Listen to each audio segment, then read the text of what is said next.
This is Dr. James Dixon with an Empower Moment. Let's have a conversation about what's happening in America right now.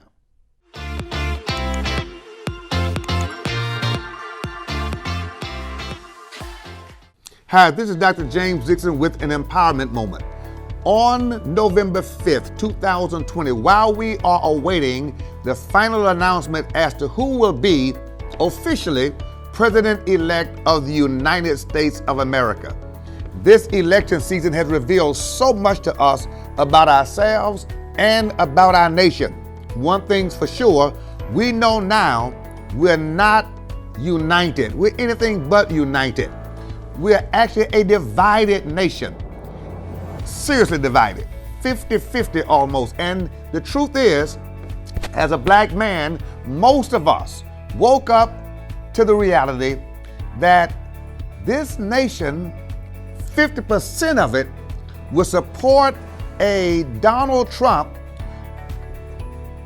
for leadership who continues to dog whistle to those on the extreme right, militia-minded individuals. In fact, he even suggested if the election did not go his way, we should expect violence. And he said to them, be ready to stand. Let me tell you, we're in a dangerous place. We didn't think we will ever be here again. Isn't this reminiscent of the 60s? But today is 2020, and we've got some decisions to make.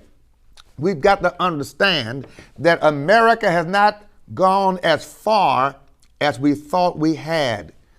We're everything but one nation under God, indivisible, with liberty and justice for all. There are literally those who are saying that because social justice has been on the forefront of the American conversation, they feel neglected. They feel like African Americans are getting too much play in the media and in the news and in the public discourse, even though Ahmaud Arbery was black, even though Philando Castile is black, even though Breonna Taylor is black, even though George Floyd is black, and many others. And with those things in the backdrop, they would expect us to have toned down our rhetoric.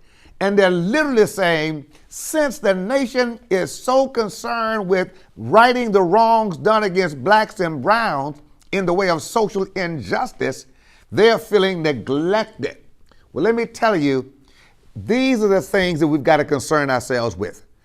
What is it that America really is all about? If it's not about rectifying social injustices and economic injustices that have been affecting certain groups of people like African Americans for 400 years, what do they expect us to be talking about? Our blood is running in the streets. Well, we do know that there are more issues that confront us, and we're concerned about them, but we are literally amazed, literally astonished at how many people can support a known agenda that is to the detriment of blacks and other minorities. Well, as I move forward with this, I'll tell you, we've got to be concerned. By the way, I want to urge all of us to be safe and to be smart, because we're getting also information from law enforcement that it's not out of the question that there won't be some demonstrations of demented anger. Think about that. These extremist groups, they're almost cultish and deranged in their mindsets, to the point that they would think about or consider exerting violence against innocent people just because a vote didn't go their way. No, it literally means they are obsessed with power.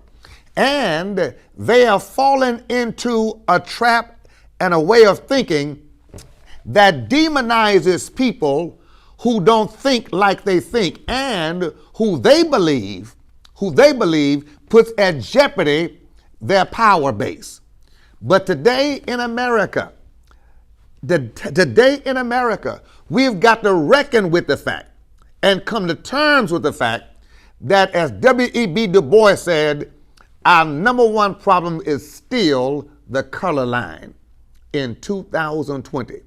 Children are anxious in our community because they're thinking, what's going to happen next?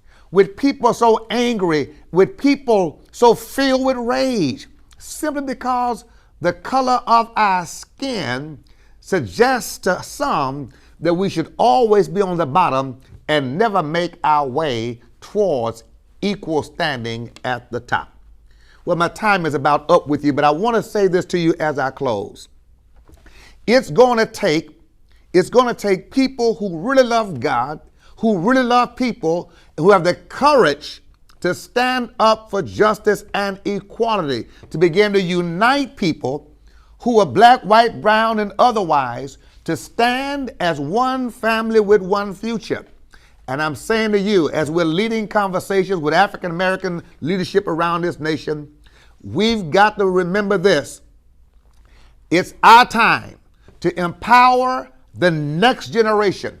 And remember that there's some things in our social and political structure we've got to address so that 4 years from now, we won't be having the same conversation. I believe that we've now come to understand how divided we really are, and that our place in America is not as stable and sturdy as we once thought it was. I hate that it is what it is, but at least now we know the truth, and that is many people in America still don't see us as officially American. But our vote counted. Your vote counted. And that's the greatest power in a democracy. Voting and economics. And when we get those things straight, we can move the American agenda ahead. And one day, hopefully, in our lifetimes, we will live out what it really means to be one nation under God, indivisible, with liberty and justice for all.